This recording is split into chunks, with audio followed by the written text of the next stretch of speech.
Kryeministri Sali Berisha nga Gramshi ka premtuar se qeveria që ai drejton do të vazhdojë të ndërtojë rrugë, shkolla dhe qendra shëndetësore, derisa infrastruktura e fshatit jetë e njëjtë me atë të qytetit.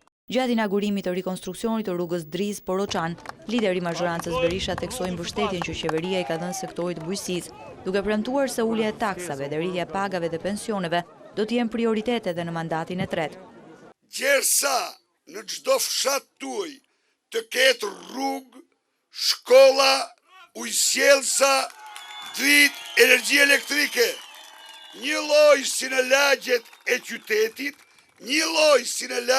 qytetit, unë do vazhdoj me të gjithë energjitë e mia për zbatimin e këtij projekti. Në këto vite, në përputhje me premtimin tonë solem, ne dyfishuam pensionet, mbi dyfishuam pensionet në fshatrat e vendit.